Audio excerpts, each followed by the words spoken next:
Estimados telespectadores da TV Boa Notícia da Diocese de Balsas, nossa saudação afetiva, nesse momento de sábado, que faremos uma reflexão sobre o Evangelho do 25º domingo do tempo comum, amanhã, 19 de setembro.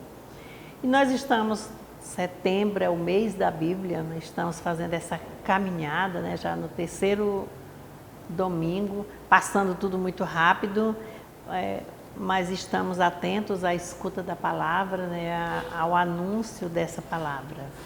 E é por isso que estamos reunidos em nome do Pai, em nome do Filho e do Espírito Santo. Amém.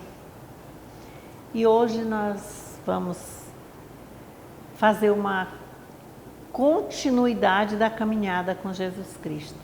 Lembrando que no domingo passado, Jesus estava com os discípulos em Cesareia de Filipos.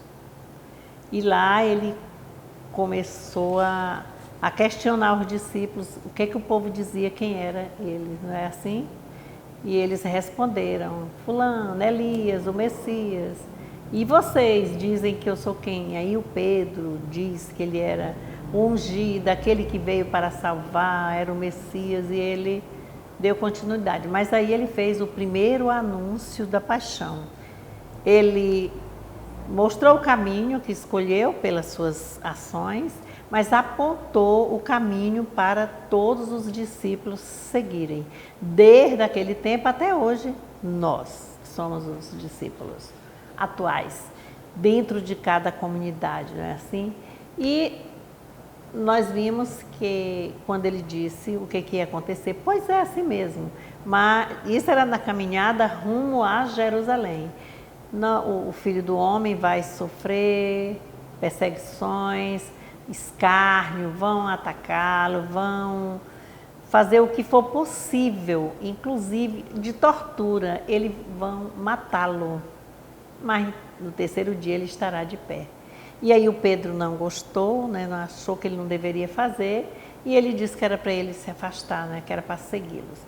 E falou que para quem quiser seguir-me, renuncie a si mesmo, tome a sua cruz. Então, daí de Filipe de Cesareia, eles continuam a caminhada atravessando a Galileia. E aí quer dizer, sai de Cesareia, passa no Monte da Transfiguração e vai rumo a Cafarnaum. E lá em Cafarnaum, no caminho, ele percebeu que os discípulos conversavam entre si. E eles foram andando. Esse caminho era um caminho de aprendizado e de ensinamento. E ele ia andando nesse caminho e ouvindo. Mas isso é o Evangelho propriamente dito. Mas que tal nós pensarmos aqui um pouco também na primeira leitura, na segunda, o que vai mostrar para nós? Porque nós vamos ver que nós, durante o nosso cotidiano, nós vamos observar muitos momentos da sabedoria do mundo, da leitura de uma sabedoria do mundo. E cada um vai lutar com suas forças para satisfazer a si. E quando a gente está nesse jeito, a gente está precisando de poder, de prestígio, de glamour, dessas coisas, e isso não leva a sério. Conforme a sabedoria de Deus, não. E é por isso que na primeira leitura, que é extraída do livro de Sabedoria, no capítulo 2, versículo 12 e versículo de 17 a 20. E aqui nós vamos ver os justos pagando o pecado pelos ímpios. E nós entendemos que os justos são perseguidos, são torturados, e os ímpios gostam de condenar, gostam de oprimir, de procurar melhora para si, vitória para si no sentido de subir de posto, estar sempre em destaque. E isso acontece no dia a dia. Na segunda leitura, que é extraída da carta de Tiago, no capítulo 3, versículos 16 a 43, nós vamos observar que os frutos de toda a sabedoria vai mostrar que onde há inveja, rivalidade, conflitos, desmandos, desordens, toda espécie de má querência, como a gente diz, de desejos maus para os outros, tudo isso vai ser ruim, porque é o que quem procede com isso aqui não vai ter uma vitória tão tranquila, embora pensem que sim. E nós precisamos compreender, assim, essa leitura é tão bonita dessa carta de Tiago, quem puder, de Paulo a Tiago, puder ler, assim, é bem pequena, né? 16, o capítulo 3, versículo 16, até o capítulo 4, versículo 3. É assim que está marcada. Vai mostrar que tudo isso, essa inveja, essa disputa gera desunião, né? As pessoas, um desânimo, as pessoas não estão bem. E o Santo Evangelho, que vai ser de Marcos, o capítulo é 9, versículos de 30 a 37, nós vamos ver a caminhada de Jesus a Jerusalém, vamos ver o que ocorreu.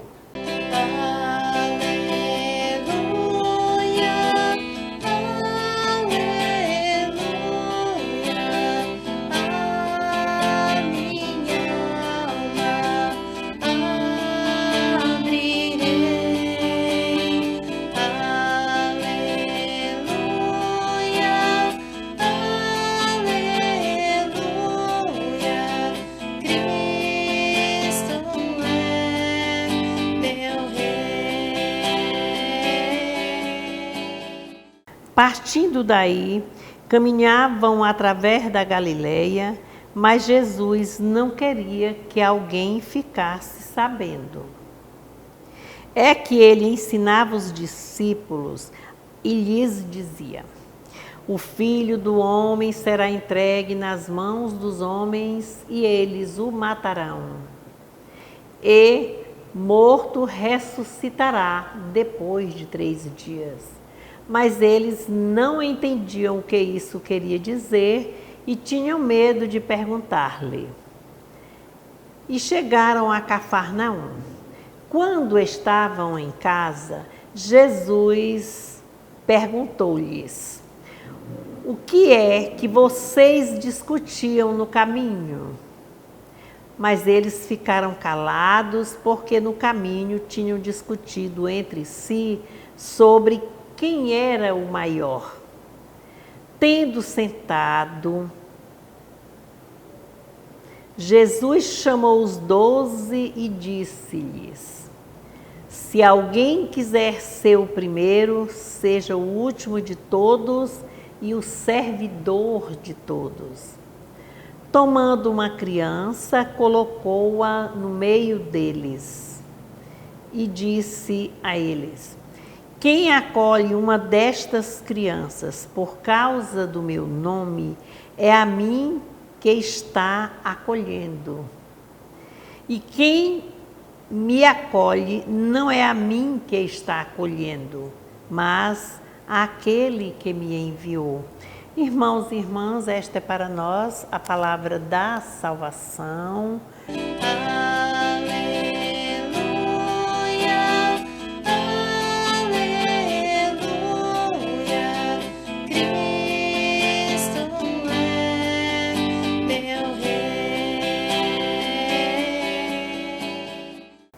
Um evangelho lindo, né? O evangelho de Marcos ensina o caminho de Jesus e vai mostrando para nós.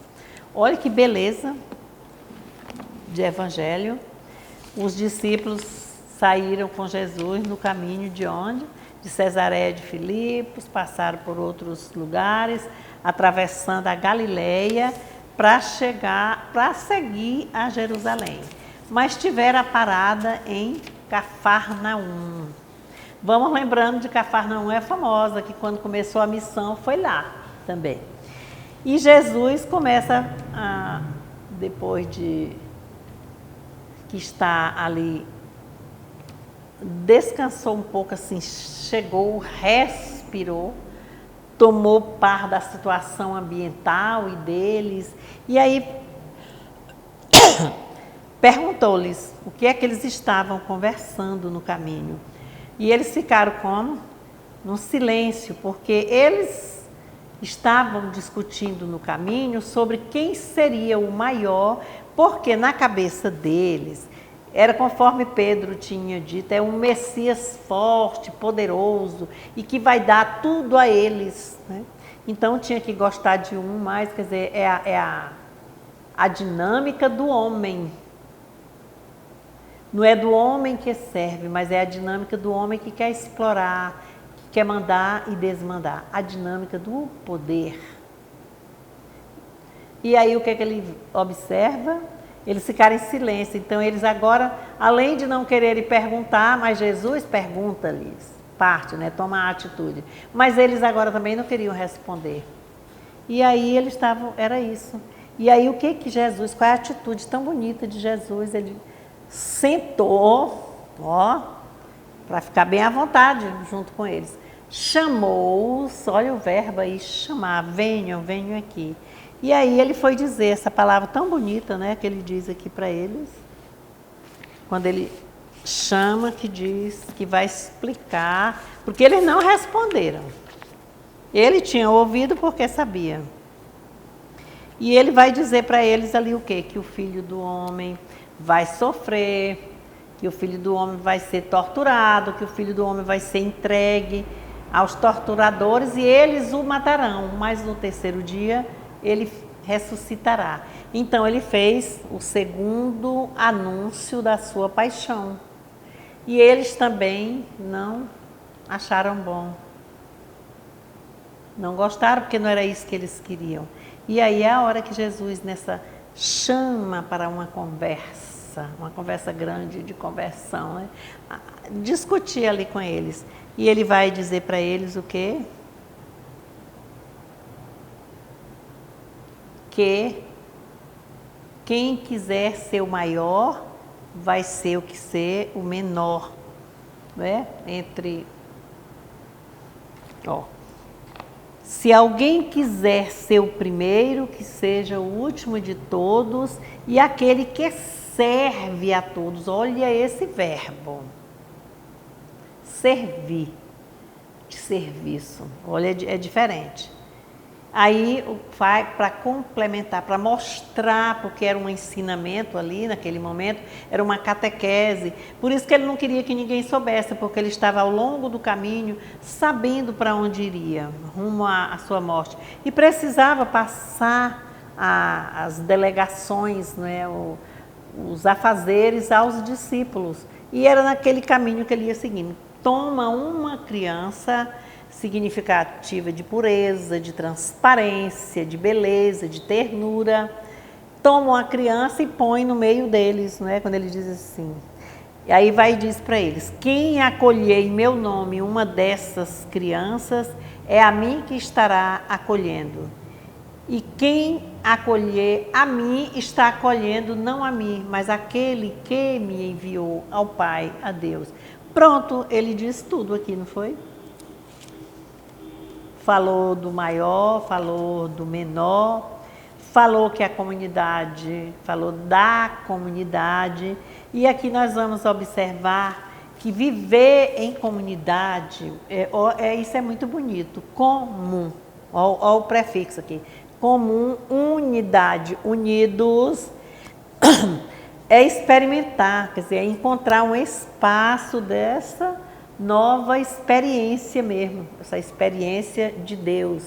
E quem pode participar dessa experiência, sendo verdadeira, vai trazer a grande conversão, né? O fundamento vai ser a grande mudança, tornando uma convivência humana, irmãos entre si.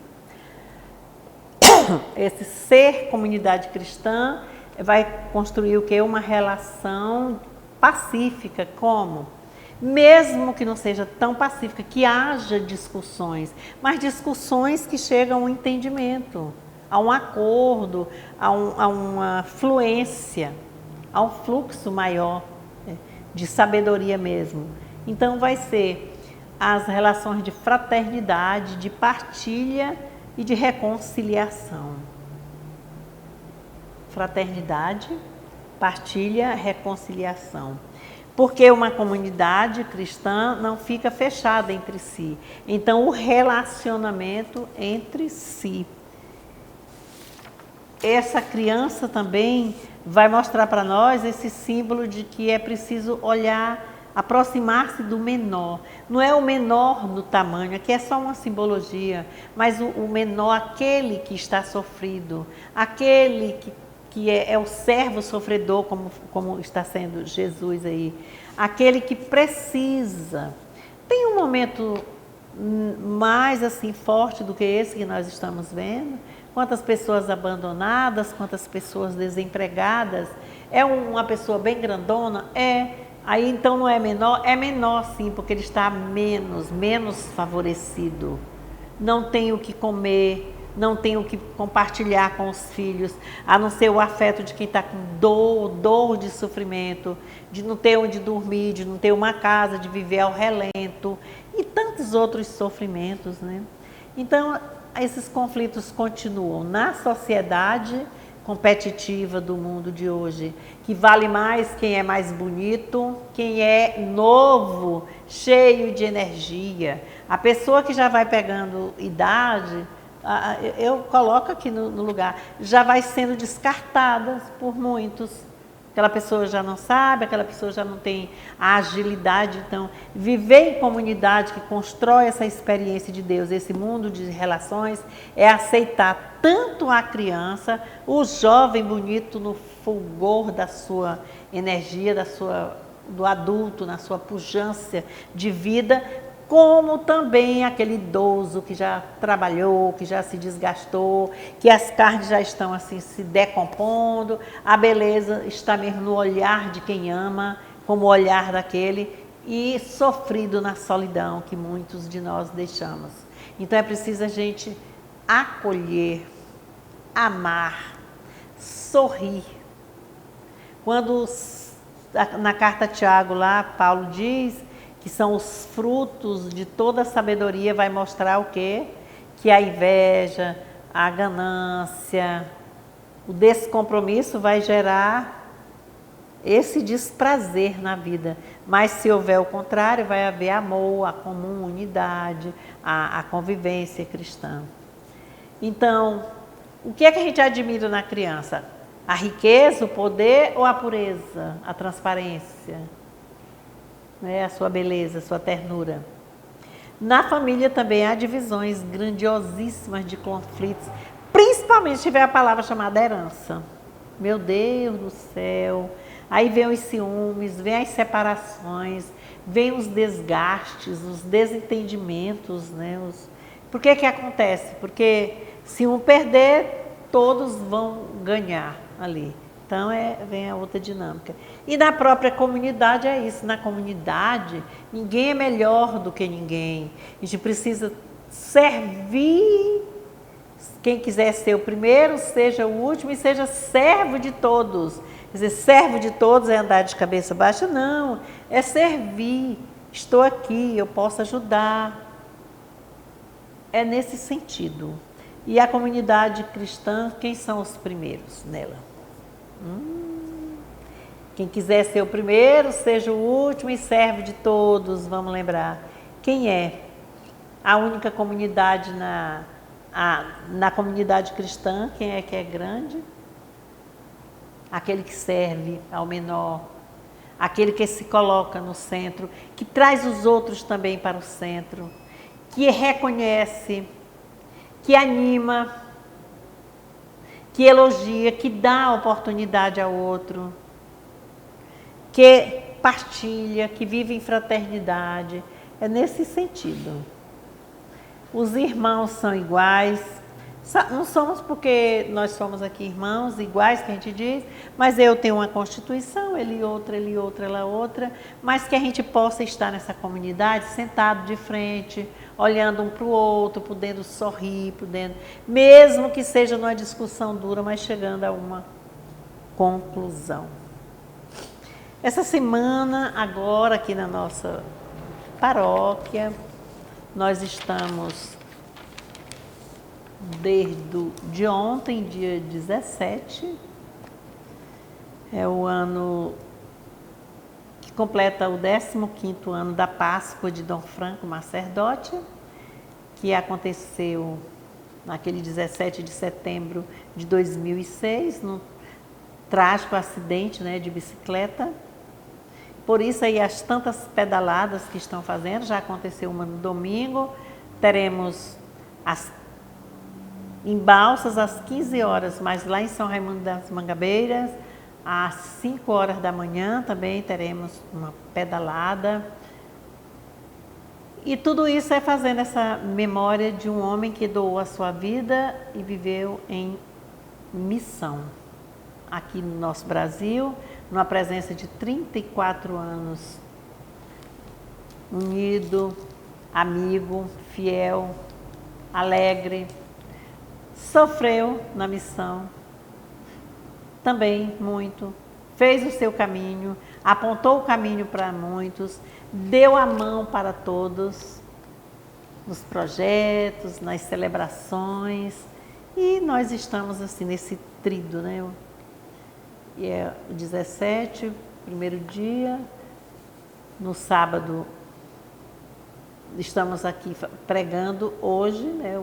Mas é o segundo dia, e amanhã o terceiro dia do tríduo, com celebrações no local do túmulo e as celebrações mesmo em si. Então agradeçamos a Deus pela nossa vida, também pela vida de Dom Franco, e vamos vivendo os aprendizados que recebemos deles. Quantas orações, quantos movimentos, quantas pastorais.